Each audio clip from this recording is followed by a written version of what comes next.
வணக்கம். இந்திய நேரப்படி மதிய 1:30 மணி செய்திகள். முதலில் தலைப்புச் செய்திகளை காணலாம். ஆபரேஷன் சிந்து, அமெரிக்க அதிபர் டிரம்புடன் பிரதமர் நரேந்திர மோடி பேச்சு. ஈரான் நிபந்தனைகளின்றி சரணடைய வேண்டும், அமெரிக்க அதிபர் டொனால்டு டிரம்ப் எச்சரிக்கை. 3 மொழிகளில் போரை அறிவித்த ஈரானின் உச்ச தலைவர் அயதுல்லா அலி கமேனி. அமெரிக்க அதிபர் டொனால்டு டிரம்பின் சமூக வலைதள பதிவிற்கு பதிலடி. சென்னையில் தானியங்கி இயந்திரம் மூலம் குடிநீர் வழங்கும் திட்டம் இன்று தொடங்கி வைத்தார் முதலமைச்சர் மு.க.ஸ்டாலின். இனி விரிவான செய்திகளை காணலாம். ஆபரேஷன் சிந்தூர் குறித்து பிரதமர் மோடி அமெரிக்க அதிபர் டொனால்டு டிரம்புடன் தொலைபேசியில் உரையாடியுள்ளார். G7 மாநாட்டின் போது பிரதமர் நரேந்திர மோடி மற்றும் டொனால்டு டிரம்ப் சந்திப்பதாக இருந்த நிலையில் முன்னதாகவே டிரம்ப் புறப்பட்டு சென்றதால் தொலைபேசியில் பேசியுள்ளார். சுமார் 35 நிமிடங்கள் இருவரும் உரையாடியதாக வெளியுறவுத்துறை செயலர் விக்ரம் மிஸ்ரி தெரிவித்துள்ளார்.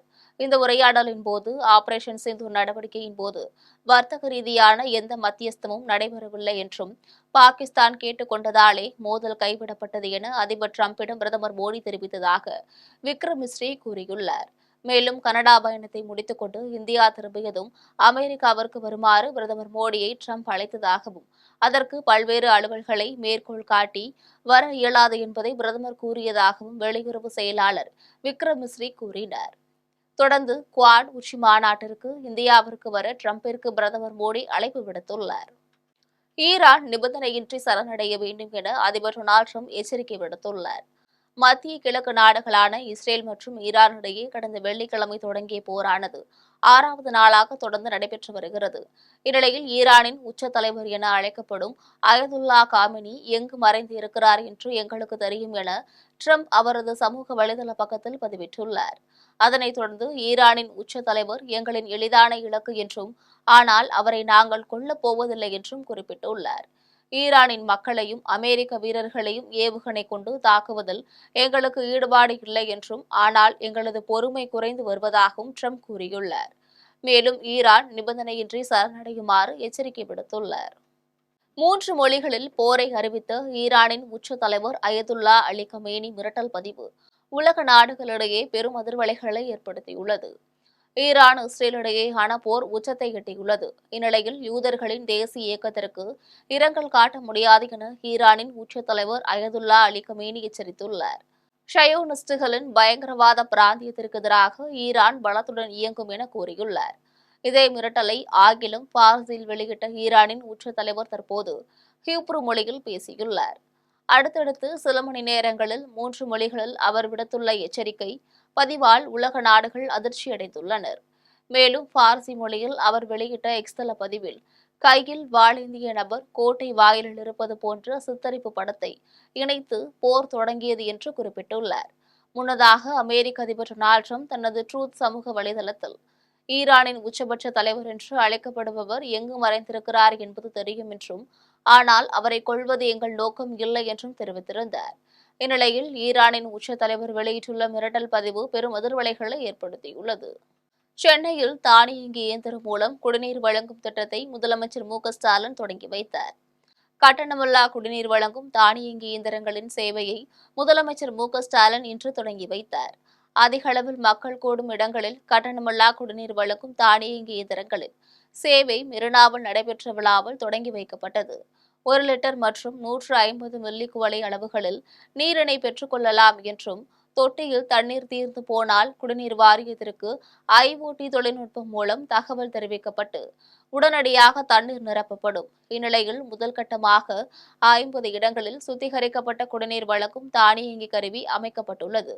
அதன்படி மணலி, மாதவரம், தண்டையார்பேட்டை, ராயபுரம், திருவிக நகர், அம்பத்தூர், அண்ணாநகர், தேனாம்பேட்டை, அடையாறு, கோடம்பாக்கம், வளசரவாக்கம் உள்ளிட்ட மண்டலங்களில் குடிநீர் வழங்கும் தானியங்கி கருவி அமைக்கப்பட்டுள்ளது. டாஸ்மாக் கடைகள் மீது புகார்கள் வந்தால் 30 நாட்களில் நடவடிக்கை எடுக்கப்படும் என்று தமிழக அரசு தெரிவித்துள்ளது. தமிழகத்தில் மொத்தம் 4777 டாஸ்மாக் கடைகள் உள்ளன. இந்த கடைகள் அமைக்கும் போது கல்வி நிறுவனங்கள், மருத்துவமனைகள் மற்றும் வழிபாட்டு தலங்களிலிருந்து நகர்ப்பகுதியாக இருந்தால் 50 மீட்டரும், கிராமப்புறங்களில் 100 மீட்டர் தூரமும் இருக்க வேண்டும். ஆனால் இந்த விதிகளை மீறி பல கடைகள் அமைக்கப்பட்டு உள்ளன. இந்த கடைகள் மீது நடவடிக்கை எடுக்க முடியாத நிலை இருந்தது. இந்த நிலையில் தமிழக அரசு அதற்கான விதியில் மாற்றம் கொண்டு வந்துள்ளது. அதன்படி கடை வந்த பிறகு கல்வி நிறுவனங்கள், வழிபாட்டு தலங்கள் ஆகியவை அமைக்கப்பட்டு இருந்தாலும் அந்த கடைகள் மீது புகார்கள் வந்தால் அதனை கலெக்டர் பரிசீலனை செய்து 30 நாட்களில் நடவடிக்கை எடுக்க வேண்டும் என்று கூறப்பட்டுள்ளது. சென்னையில் நடிகர் ஆர்யாவுக்கு சொந்தமான உணவகங்களில் வருமான வரித்துறை அதிகாரிகள் சோதனை நடத்தி வருகின்றனர். தமிழ் சினிமாவின் முன்னணி நடிகர்களில் ஒருவராக இருப்பவர் நடிகர் ஆர்யா. நடிப்பு மட்டுமல்லாது ரியல் எஸ்டேட், உணவகம் உள்ளிட்ட தொழில்களிலும் ஈடுபட தொடங்கினார். நடிகர் ஆர்யாவுக்கு சென்னையின் பல்வேறு பகுதிகளில் சீஷல் என்ற பெயரில் ஏராளமான உணவகங்கள் இயங்கி வருகின்றன. இந்நிலையில் சென்னையில் உள்ள சீஷல் ஹோட்டல்களில் இன்று வருமான வரித்துறை அதிகாரிகள் திடீரென சோதனை மேற்கொண்டு வருகின்றனர். அண்ணா நகர், கீழ்ப்பாக்கம், கொட்டிவாக்கம், வேளச்சேரி உள்ளிட்ட இடங்களில் இருக்கக்கூடிய 5 ஹோட்டல்களில் வருமான வரித்துறை அதிகாரிகள் சோதனை நடத்தி வருகின்றனர். வருமானத்திற்கு அதிகமான சொத்து சேர்த்ததாகவும் வரி ஏய்ப்பு நடந்ததாகவும் நடிகர் ஆர்யா மீது புகார் எழுந்ததன் காரணமாக சோதனை நடந்து வருவது கூறப்படுகிறது. சென்னை விமான நிலையம் அருகே லேசர் மற்றும் பலூன்களை பயன்படுத்த தடை விதிக்கப்பட்டுள்ளது. சென்னை விமான நிலையத்தின் அருகே தரையிறங்கும் விமானங்களின் மீது தொடர்ச்சியாக லேசர் லைட் அடிக்கப்பட்டு வரும் சம்பவங்கள் பரபரப்பை ஏற்படுத்தியது. விமானங்கள் தரையிறங்கும் போது லேசர் ஒளியை செலுத்தினால் விமானிக்கு பாதிப்பு ஏற்பட்டு விபத்து ஏற்படும் அபாயம் உள்ளது. சென்னையில் கடந்த 2 வாரங்களில் விமானங்களின் மீது 3 முறை லேசர் ஒளி அடிக்கப்பட்டது. இது தொடர்பாக போலீசார் தீவிர விசாரணை மேற்கொண்டு வருகின்றனர். இந்நிலையில் சென்னை விமான நிலையம் அருகே லேசர் மற்றும் பலூன்களை பயன்படுத்த தடை விதிக்கப்பட்டுள்ளது. இதனை மீறி லேசர் மற்றும் பலூன்களை பயன்படுத்தினால் சட்ட நடவடிக்கை எடுக்கப்படும் என்று சென்னை விமான நிலைய நிர்வாகம் தெரிவித்துள்ளது. தென்காசியில் நடைபெற்ற திமுக செயற்குழு கூட்டத்தில் 2026 சட்டமன்ற தேர்தல் குறித்து திமுக பொதுச் செயலாளர் கனிமொழி கட்சி நிர்வாகிகளுக்கு ஆலோசனை வழங்கினார். தென்காசி தெற்கு மாவட்டத்தில் திமுக சார்பில் புதுப்பிக்கப்பட்ட கட்சி அலுவலகத்தின் திறப்பு விழா நடைபெற்றது. இதனை திமுக துணை பொதுச் செயலாளர் கனிமொழி எம்பி ரிப்பன் வெட்டி திறந்து வைத்தார். இதனைத் தொடர்ந்து தென்காசி தெற்கு மாவட்ட திமுக செயற்குழு கூட்டம் நடைபெற்றது. இக்கூட்டத்திற்கு மாவட்ட அவைத்தலைவர் சுந்தர மகாலிங்கம் தலைமை வகித்தார். இதில் தமிழக வருவாய் மற்றும் பேரிடர் மேலாண்மை துறை அமைச்சர் KKSSR ராமச்சந்திரன் மற்றும் திமுக துணை பொதுச் செயலாளர் ஆகியோர் சிறப்புரையாற்றினர். கூட்டத்தில் 2026 சட்டமன்ற தேர்தல் குறித்து கட்சி நிர்வாகிகளுக்கு ஆலோசனை வழங்கப்பட்டது. இந்த செயற்குழு கூட்டத்தில் தென்காசி தெற்கு மாவட்டத்திற்கு உட்பட்ட நிர்வாகிகள் திரளாக கலந்து கொண்டனர். சென்னை அருகே மேடவாக்கம் ஊராட்சி பள்ளி மாணவர்களுக்கு 9 லட்சம் ரூபாய் மதிப்பிலான இருக்கை மேஜைகளை மக்கள் நல்வாழ்வுத்துறை அமைச்சர் மா. சுப்பிரமணியம் வழங்கி சிறப்பித்தார். சென்னை அடுத்த மேடவாக்கத்தில் உள்ள ஊராட்சி ஒன்றிய தொடக்கப் பள்ளியில் பயிலும் மாணவ மாணவிகளுக்கு 100 இருக்கைகள் மற்றும் மேஜைகளை மக்கள் நல்வாழ்வுத்துறை அமைச்சர் மா. சுப்பிரமணியம் வழங்கினார். 9 லட்சம் ரூபாய் மதிப்பீட்டில் மாணவர்களின் பயன்பாட்டிற்காக இருக்கைகள் வழங்கப்பட்டுள்ளது. பின்னர் மாணவர்களுக்கு புத்தகப்பை மற்றும் மதிய உணவு வழங்கினர். இதில் நாடாளுமன்ற உறுப்பினர் தமிழச்சி தங்கபாண்டியன் மற்றும் சோழிங்கநல்லூர் சட்டமன்ற உறுப்பினர் அரவிந்த் ரமேஷ் உட்பட பலர் கலந்து கொண்டனர். எய்ம்ஸ் மருத்துவமனை திறக்கப்படும் போது தமிழ்நாட்டில் திமுக ஆட்சி இருக்காது என முன்னாள் பாஜக மாநில தலைவர் தமிழிசை சவுந்தரராஜன் கூறியுள்ளார். சென்னை சோழிங்கநல்லூரில் உள்ள தனியார் திருமண மண்டபத்தில் கிழக்கு மாவட்ட பாஜக சார்பில் 11 ஆண்டு காலம் பிரதமர் மோடி தலைமையிலான அரசு நல்லாட்சி கருத்தரங்கம் நடைபெற்றது. மாவட்ட தலைவர் குமார் தலைமையில் நடைபெற்ற நிகழ்ச்சியில் சிறப்பு அழைப்பாளர்களாக தமிழக பாஜக இணை பொறுப்பாளர் சுதாகர் ரெட்டி, முன்னாள் பாஜக மாநில தலைவர் தமிழிசை சவுந்தரராஜன், மாநில துணைத் தலைவர் பால் கனகராஜ் மற்றும் கருநாகராஜன் உள்ளிட்டோர் கலந்து கொண்டு மத்திய பாஜக அரசின் சாதனைகளை எடுத்துரைத்தனர். இதையடுத்து முன்னாள் மாநில தலைவர் தமிழிசை சவுந்தரராஜன் செய்தியாளர்களை சந்தித்து பேசினார். அப்போது அவர் எய்ம்ஸ் மருத்துவமனை திறக்கப்படும் போது தமிழ்நாட்டில் திமுக ஆட்சி இருக்காது என கூறினார். மத்திய அரசு ஏதும் செய்யவில்லை என ஸ்டாலின் பொய் பிரச்சாரம் செய்வதாக குற்றம் சாட்டினார். பின்னர் பெண்களுக்கு பாதுகாப்பு இல்லை என கூறி பெண்களை பாதுகாக்காத அரசு வீட்டுக்கு செல்ல வேண்டும் என திமுக அரசை விமர்சனம் செய்தார். தமிழகத்தை பொறுத்தமட்டில் 10 லட்சம் கோடி ரூபாய்க்கான மதிப்பான சேவைகள் தமிழகத்திற்கு வழங்கப்பட்டிருக்கிறது. ஆனால் தமிழகத்திற்கு ஒன்று செய்யல என்று பொய் பிரச்சாரத்தை ஸ்டாலின் முன்னெடுத்து சென்று கொண்டிருக்கிறார். விழுப்புரத்தில் தனியார் நிறுவன பெண் ஊழியரை கூட்டு பாலியல் பலாத்காரம் செய்த வழக்கில் 4 இளைஞர்களுக்கு 20 ஆண்டுகள் சிறை தண்டனை விதித்து நீதிபதி பாக்கிய ஜோதி தீர்ப்பளித்தார். விழுப்புரம் மாவட்டம் கண்டமங்கலத்தை அடுத்த விநாயகபுரம் பகுதியில் 25 மதிப்புத்தக்க அந்த பெண் தன்னுடைய பாட்டி வீட்டில் தங்கி வேலை பார்த்து வந்துள்ளார். இந்நிலையில் புதுச்சேரியில் உள்ள தனியார் நிறுவனத்தில் ஊழியராக பணிபுரிந்து வந்த அந்த பெண் பணியை முடித்துக் கொண்டு தன்னுடைய ஆண் நண்பருடன் வீடு திரும்பியுள்ளார். அப்போது இருசக்கர வாகனத்தில் வந்த 4 பேர் அந்த பெண்ணை வழிமறித்து மிரட்டியதுடன் அவருடன் வந்த ஆண் நண்பரை சரமாரியாக தாக்கியுள்ளனர். பின்னர் 4 பேரும் சேர்ந்து அந்த பெண்ணை வலுக்கட்டாயமாக பாலியல் வன்புணர்வு செய்துள்ளனர். இதனால் பாதிக்கப்பட்ட அந்த பெண் மதகடிப்பட்டில் உள்ள தனியார் மருத்துவமனையில் சிகிச்சை பெற்று வருகிறார். இச்சம்பவம் குறித்து கண்டமங்கலம் போலீசார் வழக்கு பதிவு செய்து விசாரணை செய்ததில் எல்லார்பாளையம் மாரியம்மன் கோவில் தெருவை சேர்ந்த ஐயனார், ஹரிராமன், பள்ளிச்சேரி கலங்கல் தெருவை சேர்ந்த சேதுபதி ஆகிய 4 பேரும் அப்பெண்ணை கூட்டு பாலியல் பலாத்காரம் செய்தது தெரியவந்தது. இதனைத் தொடர்ந்து 4 பேரையும் போலீசார் கைது செய்து நீதிமன்றத்தில் ஆஜர்படுத்தினர்.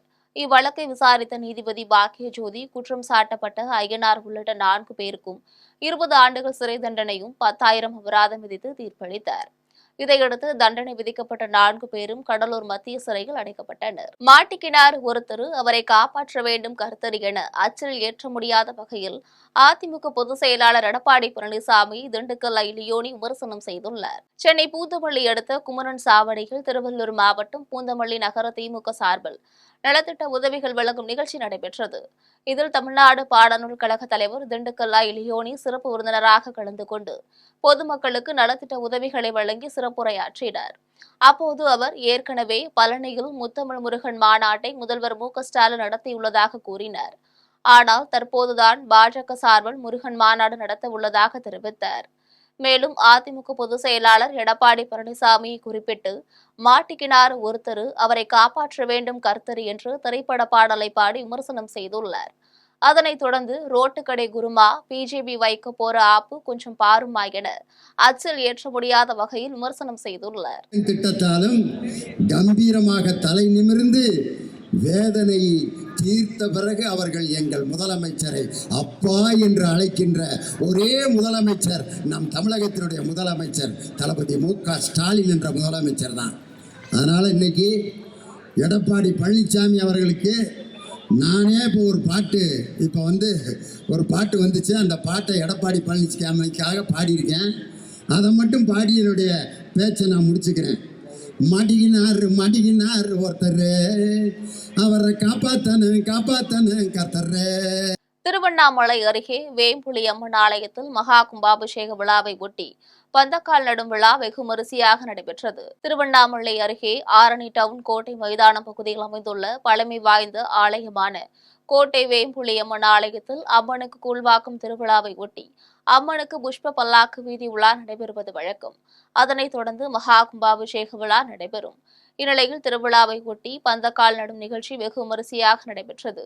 அதிமுக ஒன்றிய கழக செயலாளர் கஜேந்திரன் ஏற்பாட்டில் நடைபெற்ற இந்நிகழ்ச்சியில் மாவட்ட அமர்வு கூடுதல் நீதிபதி ஜெயஸ்ரீ மற்றும் விழா குழுவினர், பொதுமக்கள் பலர் கலந்து கொண்டு சாமி தரிசனம் செய்தனர். இனி வருவது உலக செய்திகள்.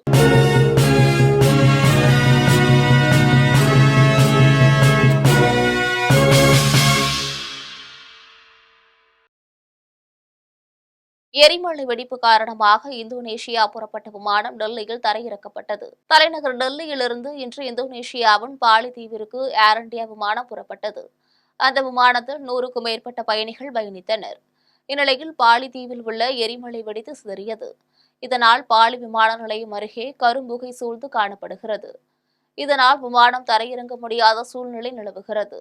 இதுகுறித்து விமானிக்கு தகவல் கொடுக்கப்பட்டது. பின்னர் விமானம் மீண்டும் டெல்லியில் பத்திரமாக தரையிறங்கியது.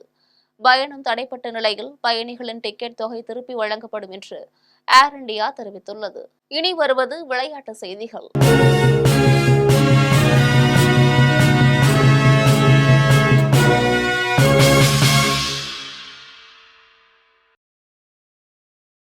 TNPL T20 கிரிக்கெட் தொடரில் மதுரை பாந்தர்ஸ், நெல்லை ராயல்ஸ் கிங்ஸ் அணிகள் இன்று மோதுகின்றன. 8 அணிகள் இடையிலான 9வது TNPL T20 கிரிக்கெட் தொடர் கோவையில் கடந்த 5ஆம் தேதி தொடங்கியது. இந்த தொடரின் முதற்கட்ட லீக் ஆட்டங்கள் கோவையில் நடந்து முடிந்தன. இதனையடுத்து இந்த தொடரின் 2வது கட்ட லீக் ஆட்டங்கள் சேலத்தில் நடந்து வருகின்றன. இதில் இன்று ஒரு லீக் ஆட்டம் நடைபெறுகிறது. அதன்படி இரவு 7:15 மணிக்கு தொடங்கும் ஆட்டத்தில் மதுரை பாந்தர்ஸ், நெல்லை ராயல்ஸ் கிங்ஸ் அணிகள் மோதுகின்றன. இரு அணிகளும் வெற்றிக்காக கடுமையாக போராடும் என்பதால் இந்த ஆட்டத்தில் பரபரப்பிற்கு பஞ்சம் இருக்காது. மேஜர் லீக் கிரிக்கெட் தொடரில் நைட் ரைடர்ஸ் அணியை 113 ரன்கள் வித்தியாசத்தில் வீழ்த்தி வாஷிங்டன் அணி அபார வெற்றி பெற்றுள்ளது. மேஜர் லீக் கிரிக்கெட் தொடரின் 3வது சீசன் அமெரிக்காவில் நடைபெற்று வருகிறது. இந்த தொடரில் இந்திய நேரப்படி இன்று நடைபெற்ற ஒரு லீக் ஆட்டத்தில் Washington Freedom, Los Angeles Knight Riders அணிகள் மோதின. இந்த ஆட்டத்தில் முதலில் பேட்டிங் செய்த வாஷிங்டன் அணி 20 ஓவரில் 5 விக்கெட்டை இழந்து 208 ரன்கள் எடுத்தது. தொடர்ந்து 209 ரன் எடுத்தால் வெற்றி என்ற இலக்குடன் களம் புகுந்த லாஸ் ஏஞ்சல்ஸ் அணி 16.3 ஓவரில் அனைத்து விக்கெட்டையும் இழந்து 95 ரன்னுக்கு ஆல் அவுட் ஆனது. இதன் மூலம் 113 ரன் வித்தியாசத்தில் வாஷிங்டன் அணி அபார வெற்றி பெற்றது. இனி வருவது வானிலை செய்திகள்.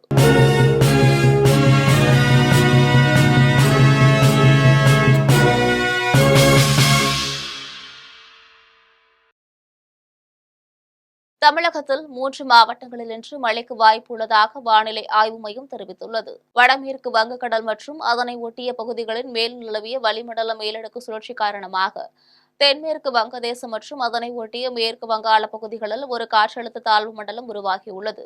குஜராத் மற்றும் அதனை ஒட்டிய பகுதிகளில் ஒரு காற்றழுத்த தாழ்வு பகுதி உருவாகியுள்ளது. இதன் காரணமாக தமிழகத்தில் ஓரிரு இடங்களில் மழை பெய்யக்கூடும் என்று வானிலை ஆய்வு மையம் தெரிவித்திருந்தது. இந்நிலையில் தமிழகத்தில் 3 மாவட்டங்களில் மழைக்கு வாய்ப்புள்ளதாக வானிலை ஆய்வு மையம் தெரிவித்துள்ளது.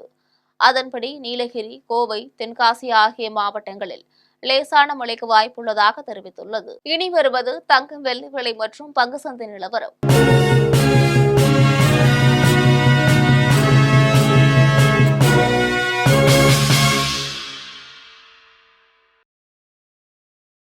சென்னையில் ஆபரண தங்கத்தின் விலை இன்று ஒரு சவரன் 74,000 ரூபாய்க்கு விற்பனை செய்யப்படுகிறது.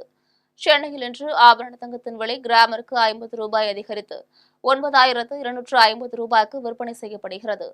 மேலும் ஒரு சவரன் 400 ரூபாய் அதிகரித்து 74,000 ரூபாய்க்கு விற்பனை செய்யப்படுகிறது. 24 கேரட் தூய தங்கம் ஒரு சவரன் 80,728 ரூபாய்க்கு விற்பனை செய்யப்படுகிறது. மேலும் 1 கிராம் வெள்ளி 122 ரூபாய்க்கும் 1 கிலோ வெள்ளி 1,22,000 ரூபாய்க்கும் விற்பனை செய்யப்படுகிறது. மும்பை பங்கு சந்தை இன்று உயர்வுடன் காணப்படுகிறது. மும்பை பங்கு சந்தை குறியீட்டு எண் சென்செக்ஸ் 30 புள்ளிகள் அதிகரித்து 81,614 புள்ளிகளில் வணிகமாகிறது. தேசிய பங்கு சந்தை குறியீட்டு எண் நிப்டி 19 புள்ளிகள் அதிகரித்து 24,872 புள்ளிகளில் வணிகமாகிறது. மீண்டும் ஜெம் தலைப்பு செய்திகள். ஆபரேஷன் சிந்து, அமெரிக்க அதிபர் டிரம்புடன் பிரதமர் நரேந்திர மோடி பேச்சு. ஈரான் நிபந்தனைகளின்றி சரணடைய வேண்டும், அமெரிக்க அதிபர் டொனால்டு டிரம்ப் எச்சரிக்கை. 3 மொழிகளில் போரை அறிவித்த ஈரானின் உச்ச தலைவர் அயதுல்லா அலி கமேனி, அமெரிக்க அதிபர் டொனால்டு டிரம்பின் சமூக வலைதள பதிவிற்கு பதிலடி. சென்னையில் தானியங்கி இயந்திரம் மூலம் குடிநீர் வழங்கும் திட்டம் இன்று தொடங்கி வைத்தார் முதலமைச்சர் மு க ஸ்டாலின். இத்துடன் ஜெம் செய்திகள் நிறைவடைகின்றன. மீண்டும் ஜெம் செய்திகள் மாலை 6 மணிக்கு. உடனுக்குடன் செய்திகளை காண ஜெம் லைவ்.tv என்ற இணையதளத்தில் இணைந்திருங்கள். நன்றி, வணக்கம்.